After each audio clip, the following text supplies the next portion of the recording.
Lichona njani? Sidibana kundaba zethu ze-ZTN Prime. Ibizo nginguNobuhle Maplanka. Sikhangele okusendabeni zethu. Umkhokheli wabasakhulayo webandla le-ANC uhlangana lomongameli welizwe. Ukukhwela kwentengo yamabele kuthokozisa abalimi. UPhaga usejoyine iqembu leManica Diamonds. Singene endabeni zethu ngokugcweleyo. Okhokhela abasakhulayo kubandla le-ANC uColin Malachi uvakatshele umongameli welizwe uEmmerson Mnangagwa eState House izolo. Ingxoxo zabo ziphathe indaba zokuthuthukiswa kwemisebenzi yezandla kwabasakhulayo, imithetho yezomhlabathi kanye lokungeniswa kwabasakhulayo kundaba zomnotho welizwe. Inkulumo lezi zandulele umhlangano ozaba khona kusukela mhla ka-23 May kusiya 26 May eHarare. Intatheli izindaba yethu uJoseph Madzimure uthe uMalachi ukhangelele ukufunda okuningi kuhulumende weZimbabwe owake waba lohulumende womanyano. Okwamanje uhulumende weSouth Africa ulomanyano wamabandla ali-10 achiyeneyo. Uhulumende uselungele uhlelo lokuthuthukisa ezemfundo kuleli kulandela uhlelo lokwakha izikolo ezili-150 elizweni. Kolunye udaba, umongameli welizwe uEmmerson Mnangagwa usekhiphe uSithembiso Nyoni kusikhundla sakhe sokuba ngumphathintambo wezemvelo, umumo womkhathi kanye lenyamazana.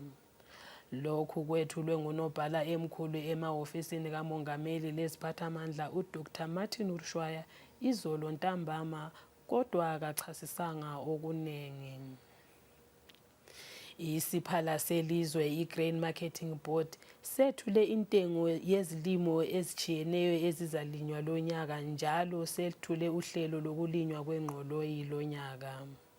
Intengo yomumbu siku-376.48 cents kuthani isuka ku-$365 eyomnyaka ophelileyo. Leyo ntengo entsha ikhangelelwe kusebenza njalo kusilimo samabele.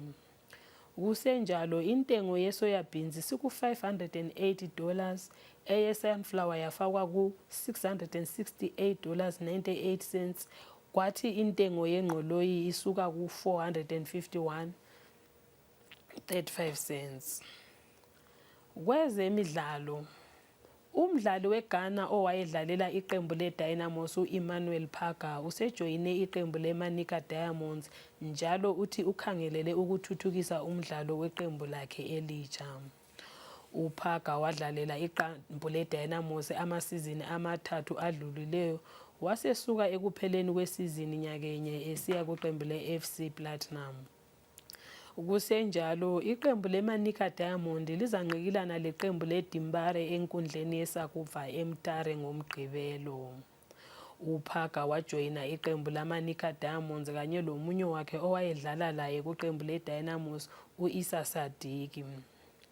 Kusenjalo umqeqeshi weManica Diamonds uJairos Dapera uthe ababili laba bakhangelelwe ukuphathisa iqembu labo elitsha ukuthi linqobe iqembu leDimbare.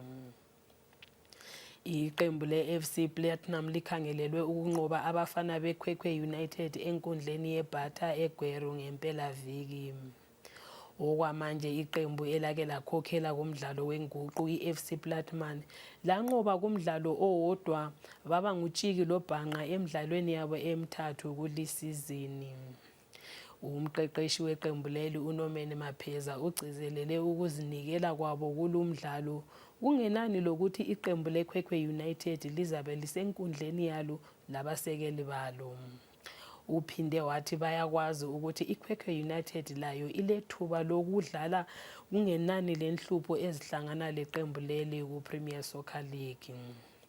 uMapheza uthe kulethemba lokunqoba kungelani lokungahlohli amabhola amaningi emidlalweni edlulileyo. iFC Platinum ihlohle amabhola amabili emidlalweni emine edlaliweyo kulisizini. Ngalolu daba sesifike emaphethelweni endaba zethu. Lisale.